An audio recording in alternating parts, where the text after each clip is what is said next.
What is up, everybody? We are back to discuss the latest episode of Daredevil Born Again. It is the penultimate episode of Season 1 titled Isle of Joy. I am one of your hosts for this episode. My name is Darian Scalamoni. I am joined as always by my buddy, Vinny Albano. Hello, hello.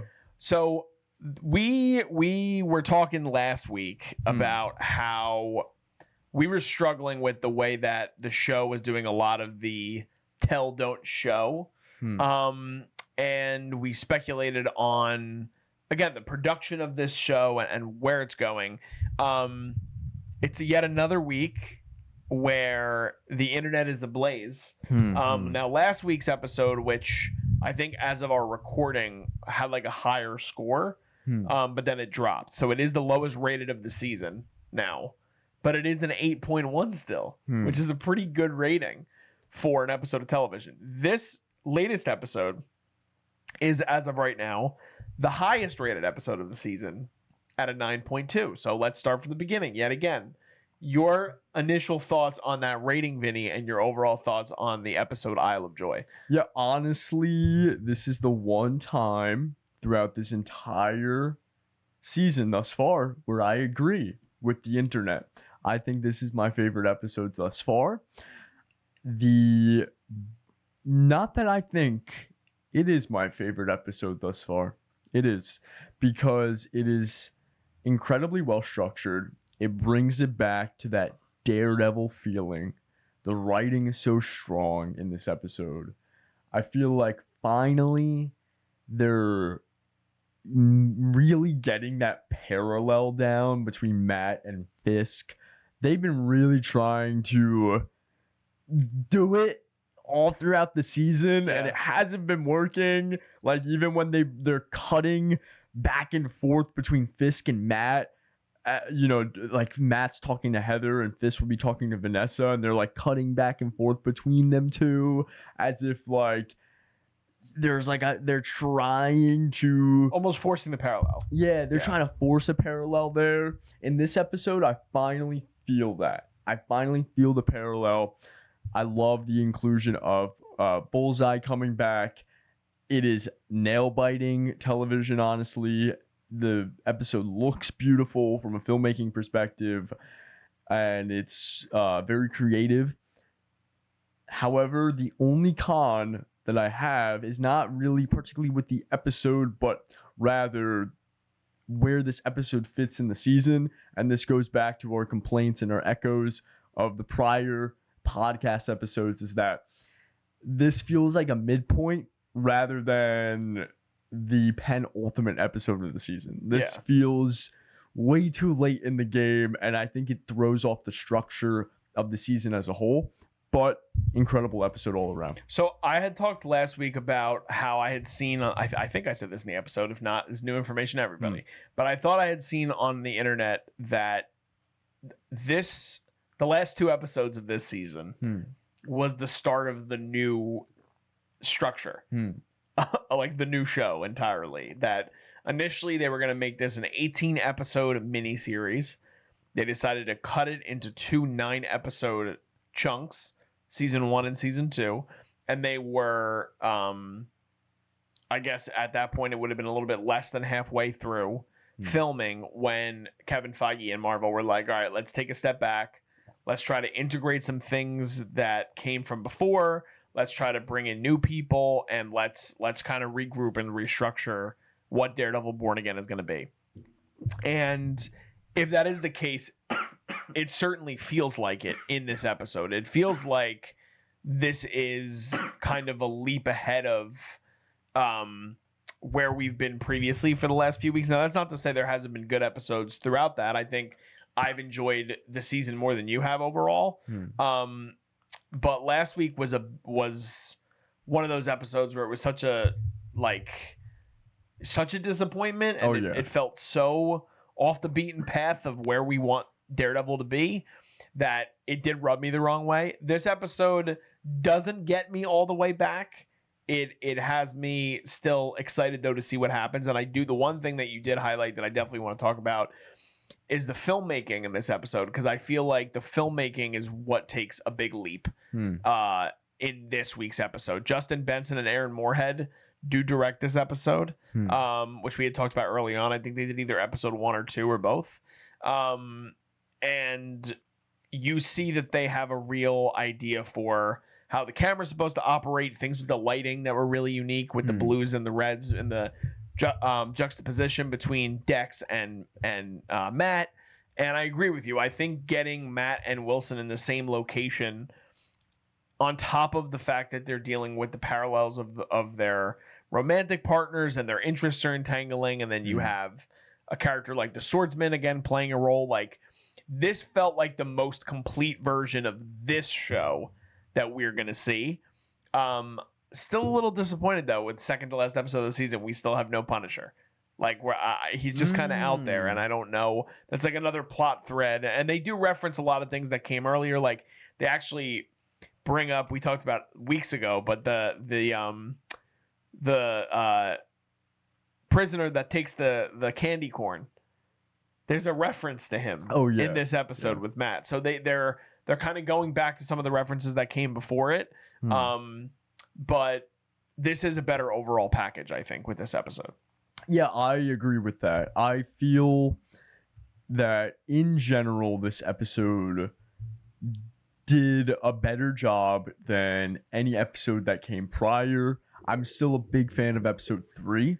I think that courtroom drama is really up my alley, and also I thought that was just a great episode in general. And Aaron Moore and Justin Benson, correct? Aaron Benson and Justin Moorhead. Or sorry, yeah. I apologize to those two. But they're very. Did I say Aaron Benson? Aaron Moorhead and Justin Benson. We're the worst. Okay. Okay. So I got it correct the first time around. The filmmaking here, they directed the first 2 episodes, and I see you talked about the lighting, and they use very expressionistic lighting, which is really interesting. And I noticed it in the first 2 episodes with the very strong, just like neon red key light on Matt. And we see that here when Matt is shot. We also see it a lot with Bullseye with the violet, which easily was my favorite part. That violet kind of coming in almost as if we're in his perspective, and it's just like this poison that just like takes over the screen as if we're like in his eyes. And you know when people are like, oh, all I see is red when I get mad, it's Bullseye, all I see is violet. Like that's, and I loved it. He's got an aura to him. He definitely does. They also did something similar with Wilson in this episode, where everything with Wilson is that harsh white. And he's wearing his comic accurate white suit in this episode. He's finally feeling kind of good about himself, and now feeling a lot more certified in his position as mayor. He's making some big moves. He's appointing Daniel Blake as the deputy commissioner of communications or something like that. Head of communication and intel, essentially, for the mayorship in New York. His task force is being praised in the newspapers, even though it's because of blackmail with BB. The police commissioner is miserable with his life because everything that Wilson said was going to happen has come to fruition. And he's setting up his empire. He's setting up his version of New York, and how he wants it to be. And he's acting like the power player. So I did want to talk to you about Wilson and his role in this episode, and where we've seen him kind of end up by the time. Well, what we're seeing, I guess, in this episode with Wilson. What did you think about where they're taking his character, and are you excited to see what this version of Wilson can become? Because you see that he is a changed man. He talks to Vanessa about it when they're standing in front of Adam. But at the same time, he's becoming more within himself again. The real Wilson Fisk. So I'm curious your thoughts on that. Yeah, I am interested. And I feel like I'm going to keep saying that up until season 2. Because we are not going to... I doubt that we're really going to go anywhere next episode in only one episode. So we'll have to leave it to see what happens in season 2. But to answer your question, I also have to bring Matt into it because the show is really trying to build that parallel between Fisk and Matt and how they're so integrally connected. And I have no idea where Fisk is going to go because Matt jumps in front of him and saves him, takes the bullet for him. Yeah. So what's that going to entail for Fisk when he sees that his rival has saved him? And his rival, I mean, it looked like Matt got shot in the heart. I have no idea how he's going to survive that. Yeah. Maybe he got shot in the shoulder, but it looks like he got shot in the heart, and they really ham it up to be very violent. He's on the floor, he's coughing, and there's blood all underneath him. There's a puddle of blood. Yeah. He's dying. At least it seems like he's dying. Yeah. So, but I have no idea where. It was a shocking ending to the episode. I think for sure it was something where, and I think that's why Wilson is so dumbfounded because he just has no idea. It's almost like Wilson doesn't still understand the dichotomy of who Matt Murdock and Daredevil is together. Yeah. Like understanding that there's that part of what Dex says to him, which is a fantastic scene, by the way, when they're in the holding room and he's talking to him and Matt's also the cause of Dex kind of breaking out, bashing his head into the table and the tooth coming loose and helping him escape, which is amazing. Yeah. So again, writing great, top notch this episode. Keep it up. Keep it up for the finale for next season. But going from that to the point where Wilson is just, every time he's around Matt, he's seething because he understands that Daredevil is his biggest rival and he's never going to be okay with who he is and what he's done to him and what he's been in the way of. But yet there's the other side, the Matt Murdock side, that is going to do what he knows or what he thinks is right. And so he makes that decision to jump in front of Wilson because at that point he already understands that Wilson is not the cause of Foggy's death. Vanessa is, which I think is such good. Like it's fine. It's like good, rich storytelling, like we were waiting for all season. Yeah, it's incredible. Honestly, I have nothing else really to comment on that except for kind of going back to my previous point of where do we go? And it's good that we don't know where we're going to go because that should always be a great thing. A great story unfolds like an onion, layer by layer, and you never know what you're going to get next. It's just you hope that it's executed rightfully, the transition between layer to layer. And at the current point that we're at now, it's so unpredictable, which I love. Yeah. I love the fact that at this moment, Fisk could be like, oh, Matt, thank you, man. You're my friend now, right? Or he could be like, yo, what the hell? He could turn on Vanessa now. There's so many endless possibilities. I mean, they're obviously not going to do it because we know that based off of set photos that Daredevil is going to survive. Yeah. But hypothetically, you could probably kill Daredevil right now. Yeah. And it'd be like, what? Matt Murdock's gone?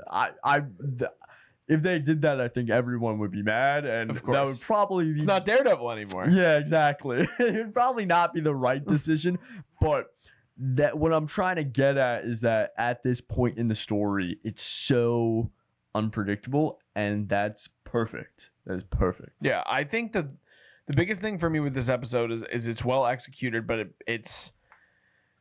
I mean, I don't want to harp too much, but it's so frustrating to look at the overall picture of what this season has been, 100%. And then have an episode as good as this and be like, this is what could have been, right? This is the version of Daredevil Born Again that we could have seen all season long and seen how we end up here. And again, as I've alluded to earlier in this review, it's not to say there hasn't been good moments. Like I look back, I still, and I've discussed this with multiple friends, like the bottle episode as an entity, as a singular episode is really, really well done.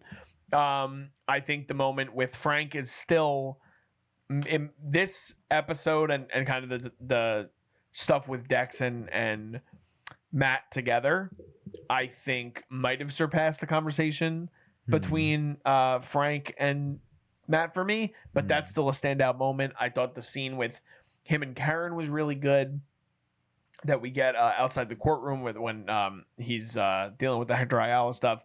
So there are moments, there's nuggets that still make this like enjoyable television from week to week. But like this is the version of the show we needed. Like this is really fully realizing what it's trying to do. And I feel like everybody steps up in this episode. Like even the scene between the police commissioner and BB is like a well done scene. It's like a well written scene. It's like peeling back the layers of how this is not just like, remember I was talking about last week about how I feel that this show does not do justice to the supporting characters. Yeah. This episode does the exact opposite. It gives every single supporting character a pedestal. It gives every single supporting character a moment to think about what it means going forward for those characters. Like you think about, I'm forgetting his name now. You said it last week. His friend, the retired Cherry and Matt get a great scene in the bar. He understands exactly what Matt's trying to do. He's trying to talk him out of it. It leads to a revelation for Matt to understand. Foggy already knew what was going to happen. So somebody must have known that was going to happen. And he starts to piece things together. The stuff with Heather and him, a lot better dialogue in this episode where now you start to, I care more about their relationship after watching what happens in this episode. I mean, it's endless. Even the woman who's working for Fisk, who has that one moment with Daniel Blake, and Daniel Blake is like, yeah, he's like, it's good. He's like, when I first started this job, he's like, I didn't know if we'd be on the same side of the aisle, and now I'm glad I know where we stand. Yeah. Excuse me, and walks away. And it's great because now we have another character that we're not sure where she stands in all of this. Then we also have Kirsten, who's dealing with the other side of Matt now and understanding. Like there's a lot more depth to the character. So I'm curious on your thoughts on that, and if there was a specific side character that made you a lot more intrigued or impressed with their performance in kind of congruence with the writing this week. Yeah, to answer that and to echo what you said is it's great drama. This is finally feels like we're actually getting real momentum. It's just a shame that it's one episode left. Yeah, it's one episode left. So, but the momentum that we feel in this episode is great. It should propel us into season 2. I hope they do not lose it, because we were getting momentum with the Muse stuff, and then that was a big disappointment. It was almost like we only get an episode or an episode and a half before the momentum is just dropped. Same with the White Tiger stuff, and that went into the Punisher stuff, but then where was the momentum there? But now we're getting real drama, real character. The episodes are leaving off. This episode left off with a crazy cliffhanger that wants us to come back for more next week. And in this episode, particularly, my favorite supporting character was obviously, or was very clearly in my eyes, Michael Gandolfini's character here. I literally just had his name. The character name? Daniel Blake. Daniel Blake, okay. Yeah. Yeah, he loved him in this episode. Yeah, I think he's great in this episode. And kind of just to go off of what you were saying, I think the upsetting part is that they insert these comic characters, whether it's Punisher as the obvious one, but then Muse and White Tiger as well, to kind of serve these like, oh, we got to inject some comic book into this. And it's like, because they didn't have that with the Netflix series, because they were so within themselves in the Daredevil world. It almost like the Netflix series felt, it's like it's the closest thing to like what Matt Reeves was trying to do. You know what I mean? Like building out the world of Daredevil. Like you see it with the Punisher, you see it with Elektra. Those are characters that interact with Daredevil in the comics, but they serve a purpose for what they're doing. Even Claire Temple, obviously, is a character that is meant to be, the night nurse is meant to be with Daredevil. And a big part of the reason the momentum shifts in this episode is because Poindexter comes back and it's like a shot of adrenaline. And for the people who might not know this or are discovering this for the first time, I unfortunately haven't seen the third season of Daredevil. Now, this episode makes me want to go back and be like, I need to see their interactions because Wilson Bethel, he's amazing. But you, as somebody who's such a big fan of that season and a big fan of the character of Bullseye and the dynamic between him and Matt, what did you think about their scene together and kind of setting up that story and seeing where we end up with Bullseye by the end of the episode? It's great. It is so thrilling. And you mentioned it before how the writing is so tight in this episode because that scene, the interaction that Matt has bashing his head in, directly leads to him breaking out, losing the tooth, and him so clever, so genius. He also always puts on a great performance. Season 3 of Daredevil is so good. And at the beginning of this episode, I said that this makes us finally feel like Daredevil again in terms of what the Netflix series had me feel. You know, every episode of the Netflix series was always really thrilling drama. It always left off on a point where I'm like, oh my God, I gotta watch the next episode, especially season 3 with Bullseye, and we get that here. So I loved seeing him again, Poindexter, and his inclusion in the episode and how they executed it only fulfills and makes every other element of the episode better, in my opinion. Yeah. The big thing for me is that we're also starting to see, and you, me, and John talked about this in the premiere episode we did for the channel, is that the unfortunate reality is that Matt as a character acts better when he is in peril. Yeah. And he is a stressed out character in this episode from start to finish. He's dealing with it from every single angle. He's dealing with it at his firm. He's dealing with it with Heather. He's dealing with it on the level that he's discovering and realizing that who was the cause behind Foggy's death. He's struggling with the Wilson stuff. He's not listening to his girlfriend. He's listening to the swordsman have conversations with Wilson and how he's trying to corrupt everybody. And it's like, we need to see stressed out Matt Murdock. Yeah. Like, even as much as I like that bottle episode, and there were reports of them, they wanted this Murdock to be maybe a mixture or lean more towards like the She-Hulk version of the character. And it's like, you can see it in the direction.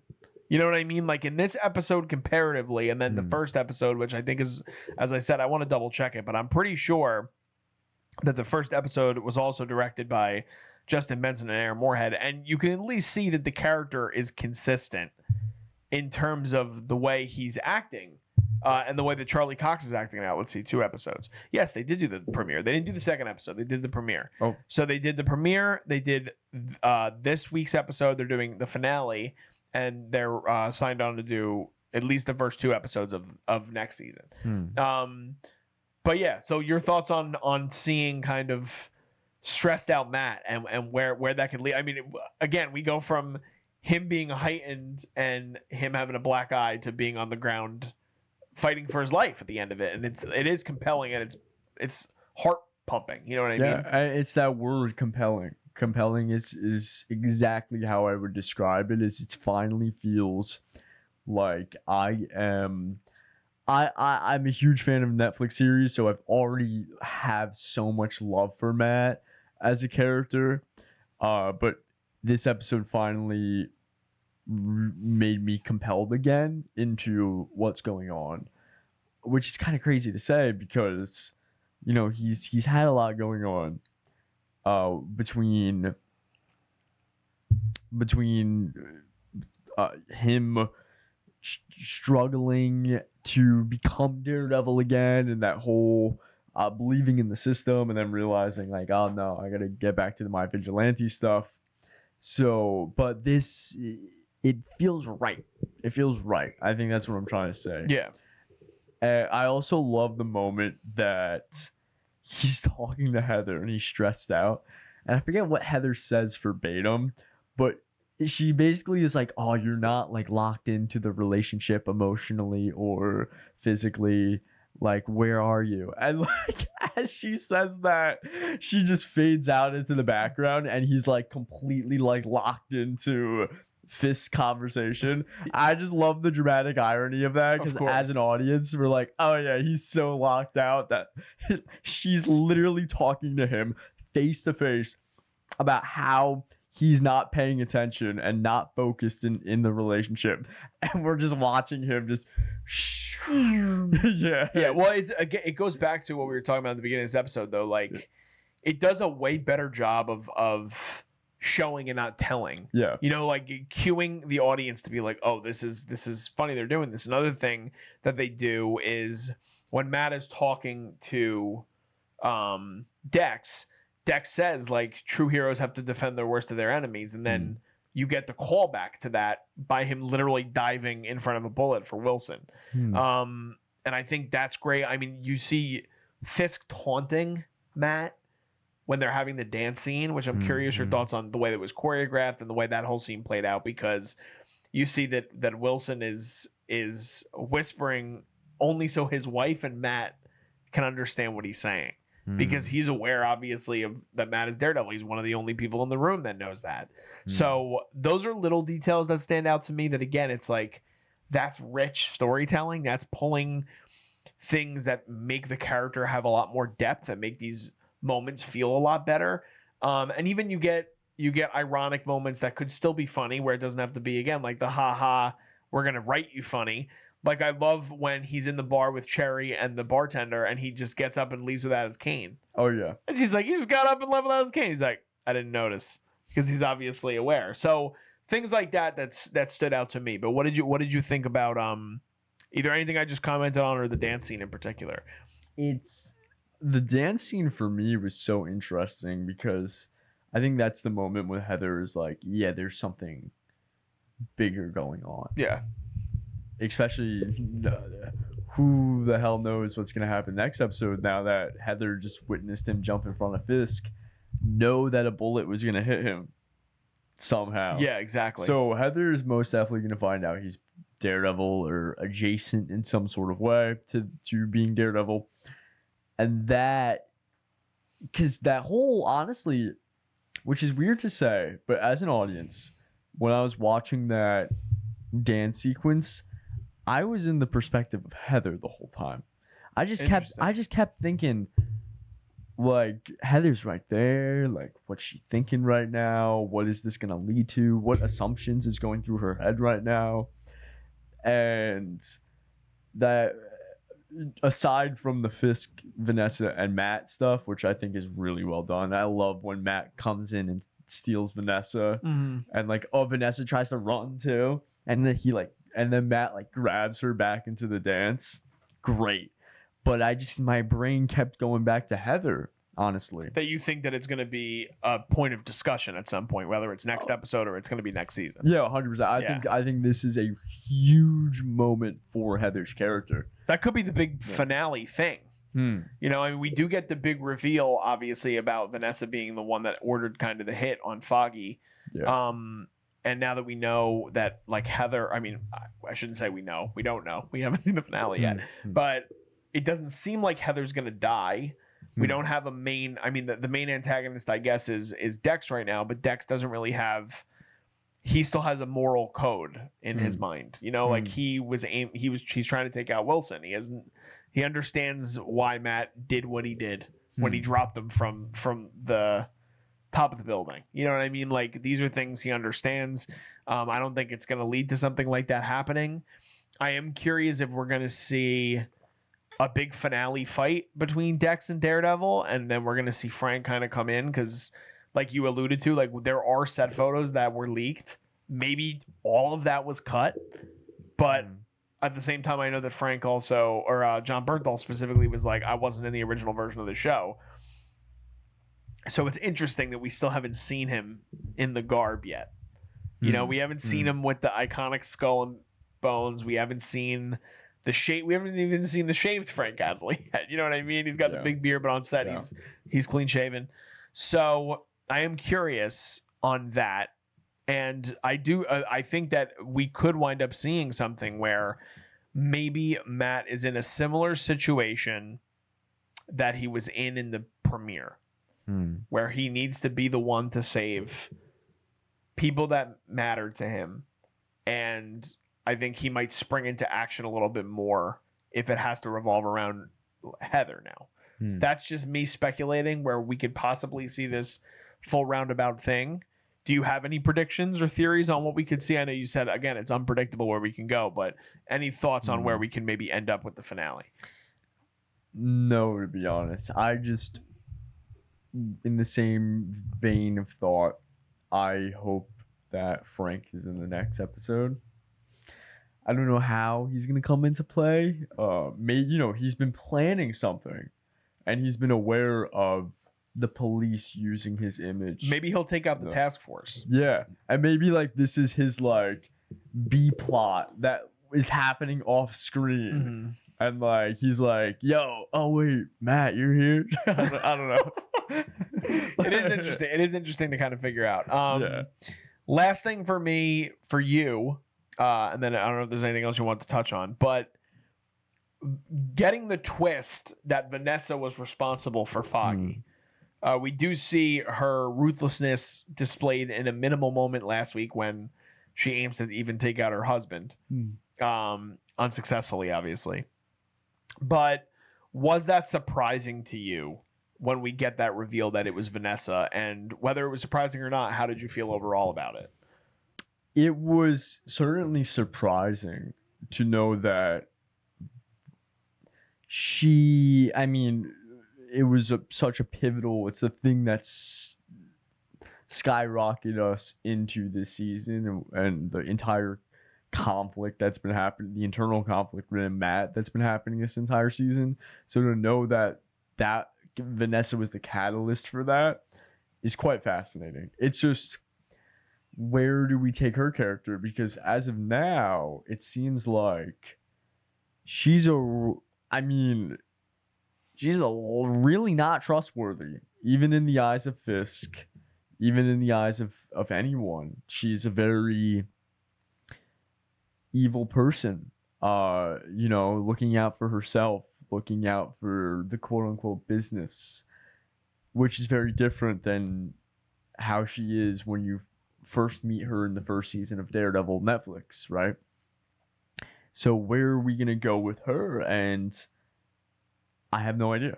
But I don't think Vanessa is going to get a happy ending. I would agree with that. I think that's a fair assessment.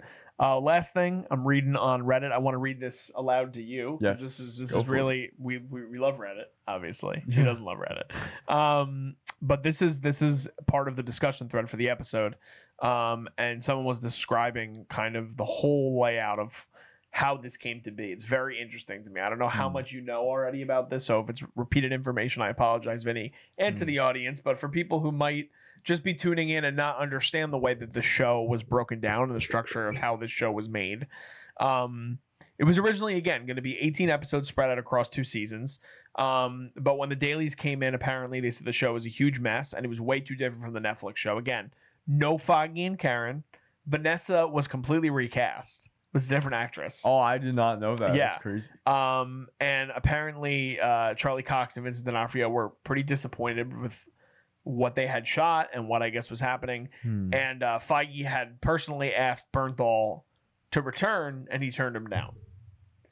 Which is a big pivot point. And apparently Feige kind of reevaluated Marvel as a whole, but also the fact that this team that was so passionate about these characters didn't want to come back, kind of spoke volumes. So then instead of deleting everything, they said Marvel kept some things. They deleted a lot of scenes, then reshot them with new stories and characters that were integrated into the final show. Marvel then hired the Netflix Punisher showrunner to showrun the show, the new version of the show, the first season. And Justin Benson and Aaron Moorhead had previously directed episodes of Loki and Moon Knight, which are 2 of the better Disney Plus shows, to be honest with you, to shoot the new version of the show. Episodes 1, 8, and 9 are 100% brand new material that Marvel made after the restructure. Everything in between is a mix of old footage and reshot footage with new script changes. Season 2 is built from the ground up by this new creative team, but instead of 18 episodes total, it's going to be 17. So this, again, because we're about to get episode 9, we're going to have 8 episodes, a nice roundabout 8 for season 2. And the budget that was meant for the now deleted episode is going to be used for the now previously announced Punisher television special that John Bernthal is getting on Disney+. So interesting. So after you hear all that, Vinny, last thoughts, and then we'll wrap up the episode. That's pretty crazy, and it makes sense because totally makes sense. Yeah, because like what was going on with Muse, White Tiger that's like his own thing. We have a bottle episode, and then that makes sense because everything that was happening in episode 1 is connected to episodes 8 and 9, and and they connect. Yeah, but without I didn't mean to say episode 8 and 9. Episode 9 didn't even come out yet. Yes. But this episode 8 and the premiere, yes. Yeah, so episode 8 wouldn't work without episode 1, and I feel like as a complete package, episode 1 wouldn't work without episode 8, so it makes sense. It's just disappointing though that it's going to be 9 weeks 7 weeks that we spent with this show for it to be more than half of it to be kind of not relevant. I guess I don't know. I'm losing sense of the correct vocabulary to describe it because I've primarily had a positive experience with this season, but far from anything too amazing. But episode 9 might change it all, and because this episode was great too. Yeah, so there's momentum going into the finale. We're excited to talk about the finale, obviously, with you guys for season 1 of Daredevil Born Again. And maybe if you guys didn't know that information, that could give you guys a little bit more clarity about why the season is doing what it's doing, if you feel the same as Vinny and I, because the last couple of weeks we've been discussing kind of our gripes with it, but we did enjoy this episode. Let us know in the comments, what are your guys' thoughts on this episode? Are you guys a fan of this style? What did you guys think about the stylistic choices from the directors? What did you think about, obviously, the pivotal dance scene that happened with our main characters? And the supporting characters also get their time to shine, so let us know what you think about that. If you can give this video a like, we'd really appreciate it, and subscribe to us here at the Culture Wave Media Network. We have tons and tons of content for you guys on the channel to watch and listen to. Vinny just reviewed a Minecraft movie with one of our co-hosts, Sean Villa. That's up on the channel. Myself, Liz, and Zach just wrapped up all of our season 3 coverage of HBO's The White Lotus. We're going to start covering The Last of Us soon. We have movie reviews upcoming for The Amateur and Warfare. We have Garden State Film Festival stuff on the channel. There's tons of stuff for you guys to check out, so check it out if you can and share it with your family and friends. And also, if you guys want to check out other things that we do, plus clips from our show, you guys can see that on all our social media. All that stuff is linked below me right now in the video. It's also in our YouTube description. We're on Instagram, we're on TikTok, we're on Threads, we're on Facebook. You can check us out all there. Yeah, that's pretty much it. Just signing off. I am Darian Scalamoni. And I'm Vinny Albano. And we'll see you guys next time. This is The Culture.